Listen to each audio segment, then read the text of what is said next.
কর দিদি, এই নে আলুর চচ্চড়ি করেছি, রুটি করেছি, খেয়ে যা। আমার দেরি হয়ে যাচ্ছে দিমা, আমি এসে খাবো। আরে দাঁড়া দাঁড়া দাঁড়া, দেরি হয়ে যাচ্ছে মানেটা কি? আরে তুই যখন আসবি তখন তো বেলা গড়িয়ে যাবে। হ্যাঁ, আর অতটা মাঠে অতটা জমিতে ট্রাক্টর দিয়ে চাষ করা, তোর কি শরীর থাকবে বলে মনে হয়? হ্যাঁ, মা থাকলে তো বেঁচে যায়।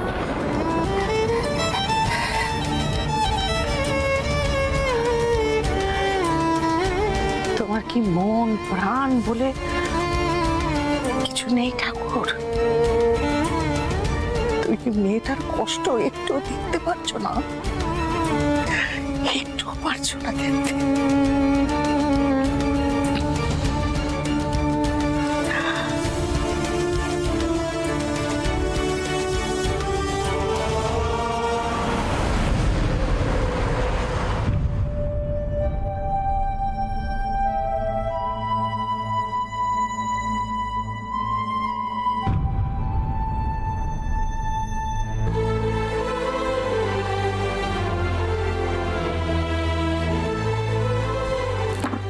দূর, শুধু শুধুই অপেক্ষা করছি। সোহাগ ফোন করবে না। আর তোরা তোরা সবসময় বলি সব দোষ আমার, সোহাগের কোনো দোষ নেই। সোহাগের তো কোনো দোষ নেই সূর্য। তুই যে মিথ্যে কথাটা বলেছিস সেটার জন্য সোহাগ কেন, সোহাগের জায়গায় অন্য কেউ থাকলে তারও অভিমান হতো। আমি তো নিজের ভুলটা স্বীকার করেছি। আমি সোহাগকে বললাম, সোহাগ তুমি যেও না। বললাম যে ওর ভালোর জন্য মিথ্যা কথা বলেছি, ওর ভালোর জন্য আমাকে মিথ্যের আশ্রয় নিতে হয়েছে, সব বললাম। আচ্ছা তুই জানিস আমি সোহাগকে ফোন করেছিলাম, ও ফোনে কিছু বললো না, আমার মুখের উপরে ফোনটা কেটে দিল। তার মানে তোমার উপর থেকে সোহাগের অভিমান এখনো যায়নি সূর্যদা? সূর্যদা, সোহাগও তোমাকে ছেড়ে গিয়ে ভালো নেই, আমি নিশ্চিত ও তোমার জন্য কষ্ট পাচ্ছে। কখনো না, সোহাগ আমার জন্য কোনো কষ্ট পাচ্ছে না। কষ্ট পেলে আমার ফোনটা আমার মুখের উপরে কেটে দিত না। এটাই তোমার দোষ সূর্যদা। তুমি ঠিক যেটা মনে করো সেটাকেই সত্যি বলে ধরে নাও। তুমি যদি সত্যি ভালোবাসো সোহাগকে, তোমার গ্রামে চলে যাওয়া উচিত। সোহাগের মান ভাঙিয়ে তোকে ফিরিয়ে আনা উচিত এখানে। মিতা, তুমি সোহাগকে চেনো না, ও ভীষণ জেদি। আমি গেলেও ও ফিরবে না। তুই একবার গিয়েই দেখ না। আর তুই আগে থেকে কি করে জেনে যাচ্ছিস যে ও ফিরবে না? তুই বলছিস আমি গেলে সোহাগ ফিরবে? হ্যাঁ আমি বলছি সূর্য, তুই একবার যা না। তোকে সামনে দেখলে সোহাগের অভিমান ভেঙে যাবে, ও তোকে কিছুতেই ফেরাতে পারবে না।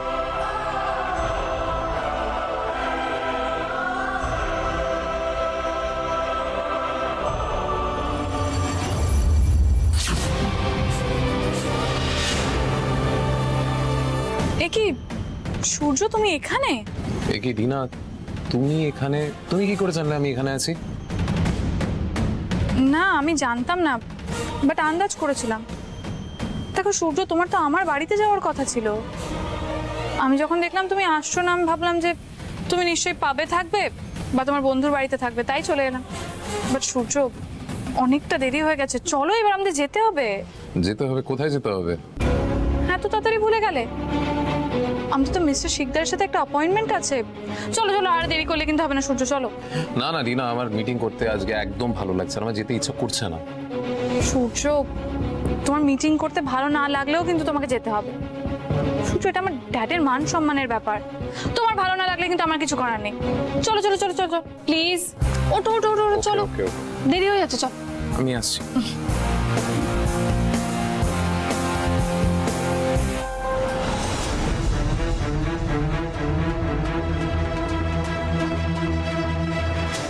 এখন সোহাগ নেই তো, তাই ফাঁকা মাঠ পেয়ে রিনাটা যা খুশি তাই করছে। আর এর পেছনে ওর মম মানে ম্যাডামেরও যথেষ্ট আস্কার আছে। যে মা তার ছেলের ভালো বোঝে না, তাকে সত্যি কিছু বলার নেই। তবে জানো তো, আমার মনে হয় সোহাগের ফিরে আসাটা খুব দরকার।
রে বড়দিদি,